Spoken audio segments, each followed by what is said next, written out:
This is how a harmless game in the woods can spiral into a waking nightmare. The story takes place in 2010 and centers on a photographer named Victor who is on vacation with his wife Saren in a city in Haiti. At this point, Saren is heavily pregnant and eagerly waiting for the arrival of their first child, which makes the trip feel even more special, filled with joy and anticipation for the future of their small family. While walking on her own, Saren is approached by a young boy who invites her to meet his mother, a woman known locally as a spiritual healer. Motivated by curiosity, as well as her maternal instinct to protect her unborn child, she decides to go with him. At that location, a ritual is performed believed to offer protection and blessings to the baby she is carrying. Even though it may seem strange, Saren does not view it as dangerous, and later mentions it to Victor, who also doesn't think much of it. That blessing of protection for Angela, you met this woman. How are you? Is she really bleeding like that? Yeah. After that encounter, Saren returns to the hotel to rest, while Victor continues working, taking photographs around the city. However, not long afterward, the peaceful atmosphere is shattered when a powerful earthquake suddenly strikes. Panic spreads as everyone tries to escape, including Saren, who attempts to flee the hotel. Unfortunately, the staircase she is using collapses, causing her to fall and become trapped beneath the debris. When Victor finds out what has happened, he rushes to her side and takes her to the hospital in critical condition. Your wife has serious injuries. Upon arriving, Victor is confronted with an impossible situation. The doctors explain that Saren's condition is extremely severe, and they don't have enough time or resources to save both her and the baby. Victor is forced to make an unthinkable choice: save his wife or save the child he hasn't even seen yet. In a moment like this, there is no right answer, because whatever he chooses will leave a scar that can never truly heal. Eventually, time moves forward, and 13 years later, we see that Victor now lives only with his daughter, Angela, the sole survivor of that tragic night. Despite growing up without her mother, Angela lives a relatively normal life. One day, she asks Victor for permission to study with her friend after school. Although he is hesitant at first, he eventually agrees. But in reality, Angela doesn't go to study. Instead, she and her friend Catherine head into the woods, where they enter an abandoned bunker. Excuse you, pastors and saints, hold the pendulum and ask the spirit yes. Inside, the two girls attempt to perform a spirit summoning ritual, treating it as nothing more than a game, without truly understanding the consequences. For Angela, however, there is a deeper motive. She hopes to communicate with her deceased mother, especially since she sometimes feels as though she can still hear her voice speaking to her. Meanwhile, that same night, Victor is editing photos for a client when his laptop screen suddenly glitches for no apparent reason. This unsettles him, prompting him to head home earlier than planned. But when he arrives, he immediately senses something is wrong. Angela hasn't come back, even though it's already late. His concern quickly escalates, and he contacts Catherine's parents to check if she is there. From that conversation, Victor discovers that Catherine is also missing. Earlier, she had claimed she would be studying at a friend's house, making it clear that the girls were not where they said they would be. Realizing something is seriously off, they begin searching for any clues about their whereabouts, until they learn that Angela and Catherine were last seen heading toward the woods, making the situation even more alarming. Without wasting any time, they immediately contact the authorities to begin a search. During the search, some of Angela and Catherine's belongings, like their bags and shoes, are discovered scattered around, reinforcing the fear that something terrible may have occurred. The search effort continues as news of their disappearance spreads across various media outlets. Okay, it's okay. Angela and Catherine left campus after school. Let's bring your girls home safe. We're praying for Catherine and her friend Angela. If she's out there, please come home. Eventually, after 3 full days of searching, the girls are found inside a farmer's livestock barn. They're still alive, but something about them feels off. Both appear disoriented and are unable to recall anything that happened while they were missing. They are immediately taken to the hospital for further evaluation, where they undergo a series of medical exams to assess their condition. At first, Victor and Catherine's parents suspect the girls may have been kidnapped, given that they vanished without a trace for several days. However, the medical results reveal something unexpected.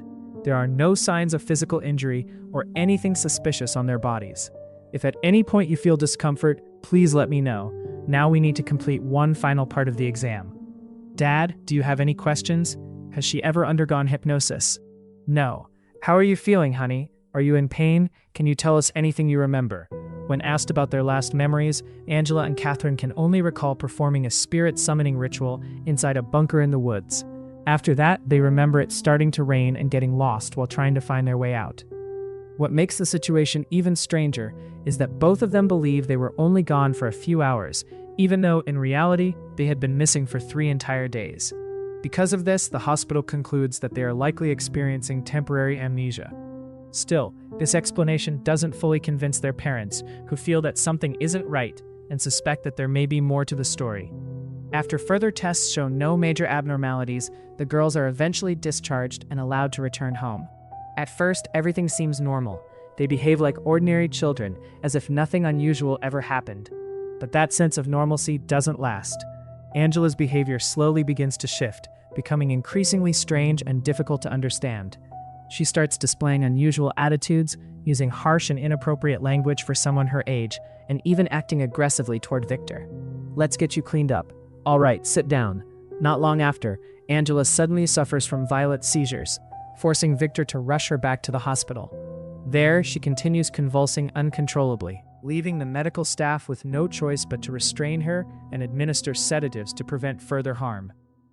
But the disturbing events don't end there. Her fingernails and toenails begin to fall off one by one, while scratch-like marks appear across her body, making her condition even more unsettling. I think we're ready for the medical examiner. Can someone call him? Around the same time, Catherine also starts exhibiting unusual behavior. Even during a church service, she suddenly loses control, prompting her parents to take her back to the hospital for further evaluation. This is a very special day, brothers and sisters, in the name of Jesus Christ. Catherine, the body and the blood. There they encounter Victor again, and the situation grows even more concerning, especially for Miranda, Catherine's deeply religious mother. Her strong beliefs lead her to interpret everything as something supernatural. She becomes convinced that Catherine is under the influence of an evil force, believing this may be because her daughter was never baptized. In her view, what the girls did in the woods opened the door for something unseen to enter their bodies. Meanwhile, Catherine's father, Tony, doesn't fully accept the idea at first. But as time goes on, and he personally witnesses the disturbing changes, he begins to consider that maybe the girls really did bring something back with them from the woods. That same night, a nurse named Anne, who is also Victor's neighbor, is seen checking on Angela. While examining her, Anne notices something strange when the temperature device she's using suddenly malfunctions. Moments later, Angela wakes up, but her behavior is completely different. She speaks as if she possesses knowledge she couldn't possibly have, revealing deeply personal details about Anne's past, things Anne has never shared with anyone. The following day, convinced that something is seriously wrong, Anne goes to see Victor and gives him a religious book she once studied while training to become a nun. She believes that what's happening to Angela is not just a medical issue, but something beyond logical explanation. However, Victor struggles to accept this, as he lost his faith in both religion and God after his wife's death, making him resistant to anything supernatural. Even so, Anne keeps trying to persuade him. She opens up about her own past, including a painful secret she has never told anyone, how she was forced to end her pregnancy due to unforeseen circumstances. What unsettles her the most is that Angela somehow knows all of this without ever being told, even recognizing Anne's true identity. After hearing this, Victor starts to feel unsure, and for the first time, he begins to think that Anne might actually be right. Driven by growing concern and curiosity, he finally opens the book she gave him. From it, he learns that it was written by Chris McNeil, a woman who once went through a similar experience when her daughter Reagan was involved in an incident that defied all logic. In the book, Chris describes how her daughter was once in a horrifying state, seemingly under the control of a dark force. That event changed her life forever, leading her to become a writer and later help others facing similar situations. Believing that Angela's condition closely mirrors that story, Victor wastes no time tracking Chris down to confirm whether the events in the book are real and to ask for her help. Are the people you visit? I want to talk about Reagan, about her exorcism. During their meeting, Victor shows Chris a photo of Angela, revealing the words "help me" carved into his daughter's body. This instantly brings Chris back to the traumatic events from decades earlier, as Angela's condition feels eerily similar to what Reagan went through. However, Chris also explains that after her book was published and gained widespread attention, Reagan was unhappy about having her story shared. Eventually, she chose to leave, and to this day, her whereabouts remain unknown. Despite that, Chris agrees to help Victor, and they head to the hospital to see Angela for themselves. She knows who I am. Upon arriving, Chris quickly realizes that Angela's condition is far from normal. She becomes convinced that the girl is under the influence of the same entity she once encountered, a demon known as Pazuzu. Another disturbing sign appears when they notice the name Reagan carved into a hospital wall, as if the entity had anticipated Chris's arrival. Afterward, they decide to visit Catherine at her home, where she is being cared for. When they arrive, they find the house in complete chaos. Tony looks utterly exhausted and broken by what's happening to his daughter, while Miranda appears terrified, trying to protect herself and her children in the kitchen. In the middle of the tension, Chris enters Catherine's room and attempts to communicate with the entity controlling her. But instead of answers, she is met with increasingly intense disturbances. The entity repeatedly brings up her past, mentioning Reagan, and even claims that Catherine's soul is now burning in hell. "I know who you are, and you know who I am. I came here to bring life back to this child." The situation escalates dramatically when the entity attacks Chris using a cross, leaving her with severe injuries to her eyes. Hearing her screams, Victor rushes in and pulls her out of the room before things get worse, then quickly calls for an ambulance so she can receive immediate medical attention. Catherine's family is left in shock, unable to fully comprehend what just happened. As everything spirals further out of control, Anne and a young priest named Father Maddox arrange a meeting with members of the church, seeking a solution. During the discussion, Father Maddox tries to obtain permission to perform an exorcism on both Angela and Catherine. As Father Maddox becomes increasingly convinced that their condition cannot be resolved through normal means, he asks for support in approaching the bishop to approve an exorcism. "We need your support in going to the bishop. 2 of our Lord's children could be lost. There is a spirit present alongside them." Still, he is warned that the situation is extremely dangerous, especially for him. At the same time, Victor searches for another solution by meeting a woman named Dr. Beehive, who in addition to being a doctor, is also knowledgeable in traditional healing practices. She agrees to help deal with Angela's condition.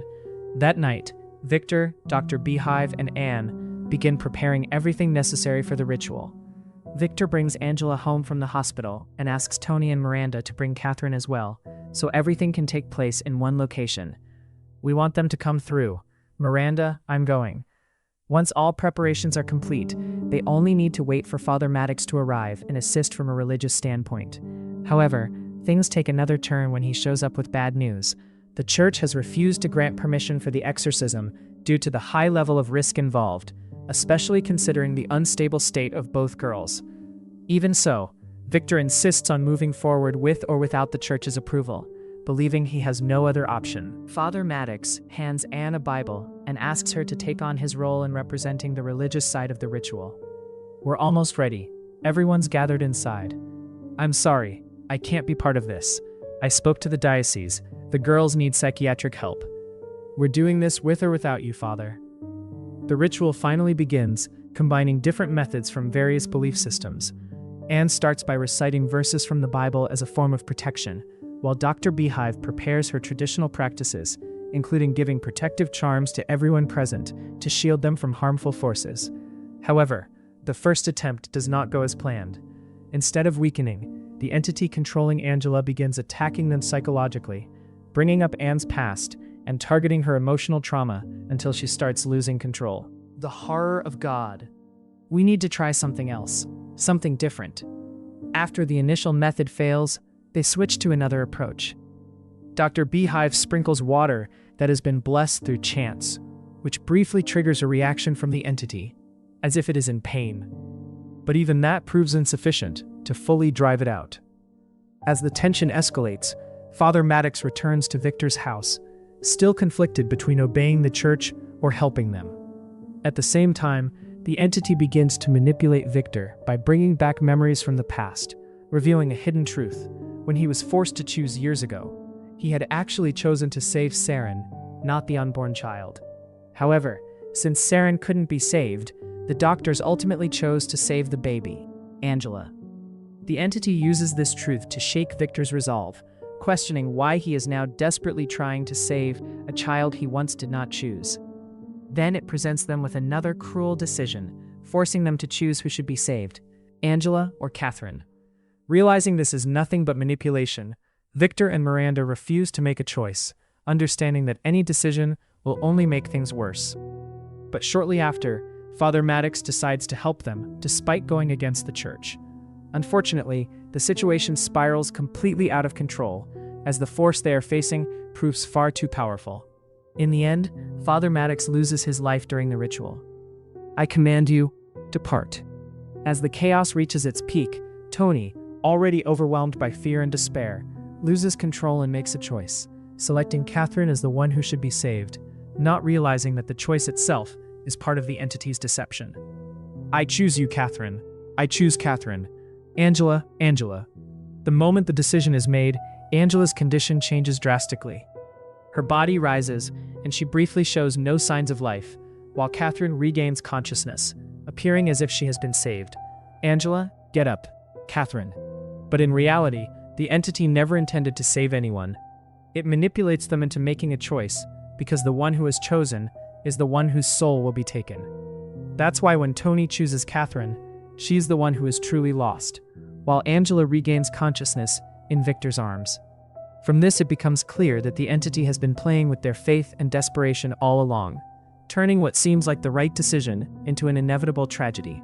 Wake up, baby. Come on. After everything is over, authorities and medical teams arrive at the scene and immediately check on Angela. Meanwhile, Tony is left devastated, consumed by regret as he realizes he fell into the entity's trap. As time passes, a few days later, Angela slowly begins to return to her normal life. Still, something feels different, especially at school, where she can only stare at Catherine's now empty seat. In the final scene, Chris is still recovering in the hospital when someone comes to visit her. At first, she assumes it's Victor, but it turns out to be Reagan, now grown, revealing that their relationship has gradually begun to heal. And with that, the story comes to an end.